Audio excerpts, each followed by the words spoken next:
Capítulo 9. O Senhor Deus disse a Moisés: vá falar com o rei e diga que o Senhor, o Deus dos Hebreus, diz o seguinte: deixe que o meu povo saia do país a fim de me adorar. Pois se você não deixar e continuar impedindo que ele vá, eu o castigarei com uma doença horrível que atacará todos os seus animais, isto é, os cavalos, os jumentos, os camelos, o gado, as ovelhas e as cabras. Farei diferença entre os animais dos israelitas e os dos egípcios, e não morrerá nenhum animal dos israelitas. Eu, o Senhor, marquei um prazo. Farei isso amanhã.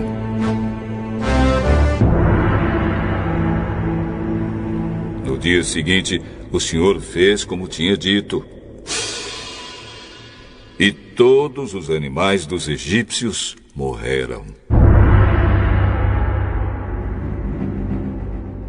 Porém, não morreu nenhum dos animais dos israelitas.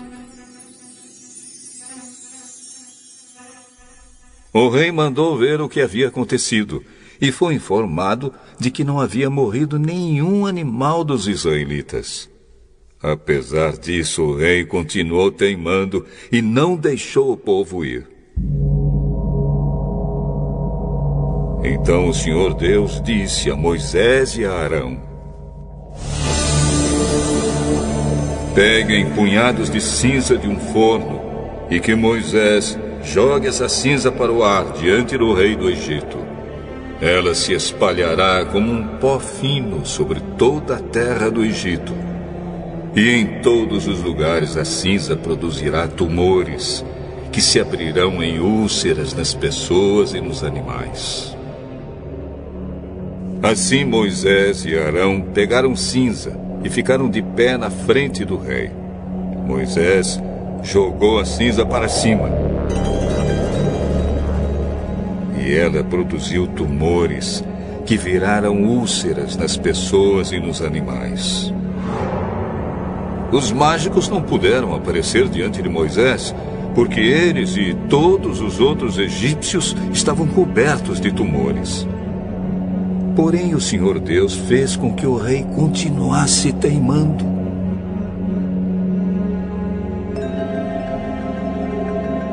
E como o Senhor tinha dito a Moisés, o rei não atendeu o pedido de Moisés e Arão.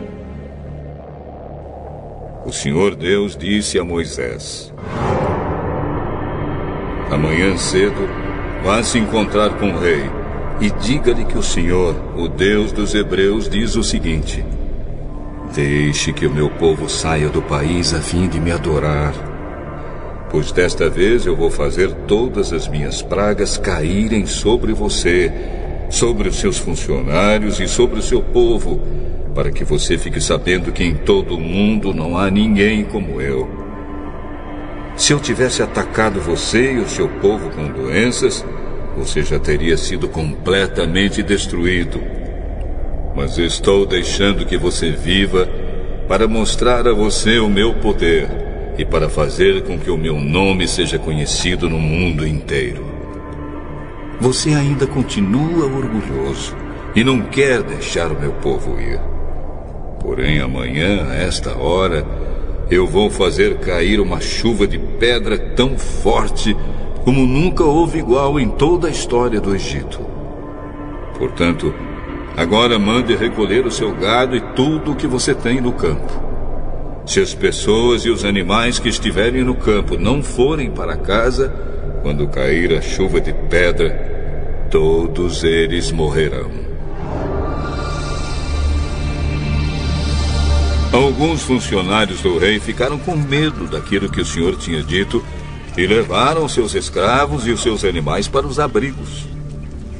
Mas os que não deram atenção ao que o Senhor tinha dito, deixaram seus escravos e os seus animais nos campos. Então o Senhor Deus disse a Moisés: levante a mão para o céu e cairá chuva de pedra em toda a terra do Egito. Cairá sobre o povo, sobre os animais e sobre todas as plantas do campo. Moisés levantou o bastão para o céu.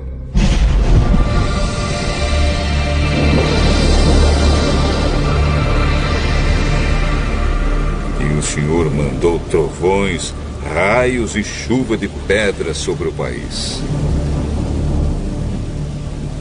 Ele fez cair uma pesada chuva de pedra sobre todo o Egito, e a chuva e os raios caíram sem parar.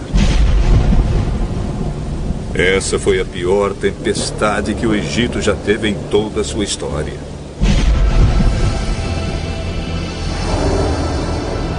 Em todo o Egito, a chuva de pedra acabou com tudo que estava no campo, incluindo as pessoas e os animais.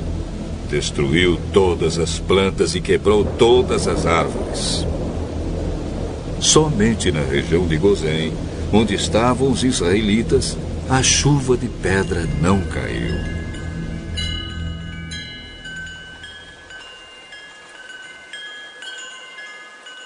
Então o rei mandou chamar Moisés e Arão e disse: Desta vez eu pequei. O Senhor Deus é justo. Eu e o meu povo somos culpados. Orem ao Senhor. Chega de trovões e de chuva de pedra. Eu os deixarei ir. Vocês não precisam esperar mais. Moisés respondeu: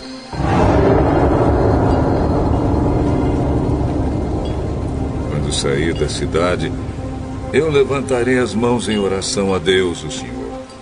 Os trovões vão parar e não haverá mais chuva de pedra. Isso para que o Senhor, ó rei, fique sabendo que a terra é de Deus. Mas eu sei que o Senhor e os seus funcionários ainda não temem a Deus, o Senhor.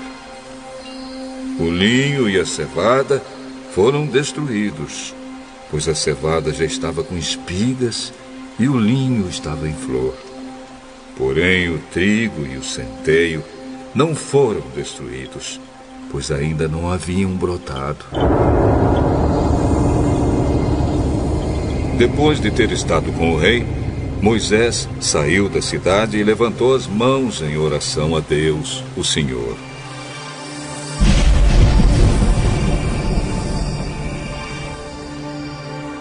Aí os trovões, a chuva e a chuva de pedra pararam.